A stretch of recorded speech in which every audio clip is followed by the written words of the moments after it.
আয়োজন করা হয়েছে আমাদের যে সমস্ত কারাবন্দী বিডিআর ভাইরা আছেন এখনো পর্যন্ত উনাদের পক্ষ থেকে।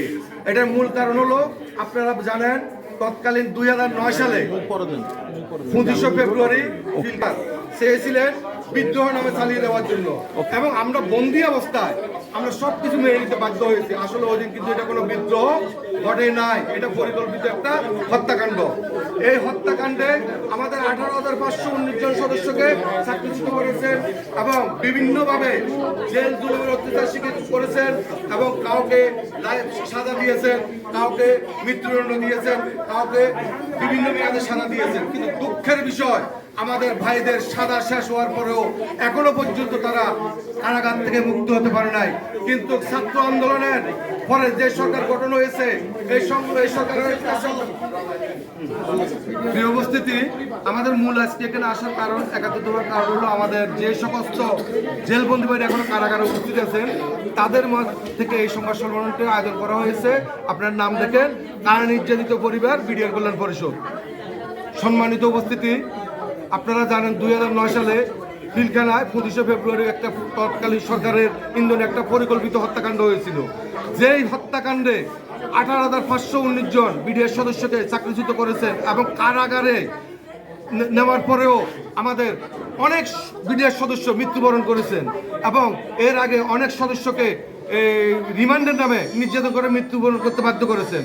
প্রিয় সম্মানিত উপস্থিতি, আমাদের যে সকল ভাইরা এখন কারাগারের ভিতরে আছেন আজকে আমরা চাচ্ছি এই সম্মেলনের মাধ্যমে আমাদের সকল কারাবন্দী ভাইরা যেন অবিলম্বে কারাগার থেকে মুক্তি পায় এবং এই ইয়া থেকে মামলা থেকে অব্যাহতি দিয়ে তাদেরকে পুনরায় সসম্মানে ফেরত নেওয়া হয় এবং যতগুলো সদস্য বিডিআর সদস্য মারা গেছে প্রত্যেকের পরিবারের খোঁজখবর নিয়ে তাদেরকে তাদের পূর্ণ সুযোগ সুবিধা সহ দিয়ে বাকি যে সমস্ত সদস্যরা জীবিত আছে সকলকে চাকরিতে পূর্ণ বহাল করে তাদের সম্মানটুকু ফিরিয়ে দেওয়ার জন্য আমরা অনুরোধ করছি এবং এর সাথে সাথে 57 সেনা কর্মকর্তা সহ সর্বমোট 74 জন পিলখানায় শহীদ হয়েছেন।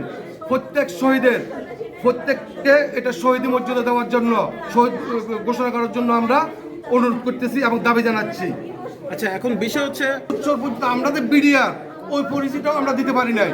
আমাদের প্রতি মাসে 15 দিনে আমাদের বাড়িয়ে গিয়ে পুলিশ পাড়িয়ে আনাসে পাড়িয়ে ডিজে ব্যাপারে আমাদের খবর নিতেন আমরা কে কি করতেছি। আসলে তো আমরা কোনো আজকে 16 বছর পর্যন্ত প্রত্যেকটা বাহিনীর সদস্যদের আপনারা কোনো না কোনো ক্লেম পেয়েছেন, অভিযোগ পেয়েছেন, কিন্তু আমরা যে সমস্ত চাকরিচ্যুত সদস্য আপনারা সহ দেশের ভিতর কেউ দেখাতে পারবে না যে আমাদের একজন ক্ষতিগ্রস্ত সদস্য কোনো দেশের বা রাষ্ট্রের অকার্যকর কাজে কোনো কাজে জড়িত হয়েছে, খারাপ কাজে জড়িত হয়েছে এমন কোনো প্রমাণ দেখাতে পারবে না।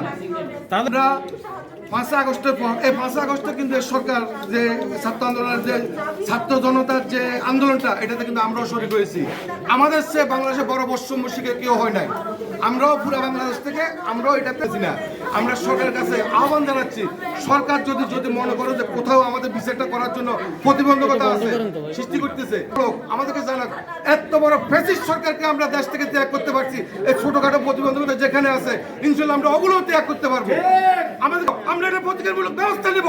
প্রয়োজনে 18,519 জন সদস্য আমরা আবার রাস্তায় নামবো, আমাদের অধিকার আমরা ফিরাই আনবো, আমাদের জেলবন্দী ভাইদেরকে আমরা মুক্তি করে আনবো।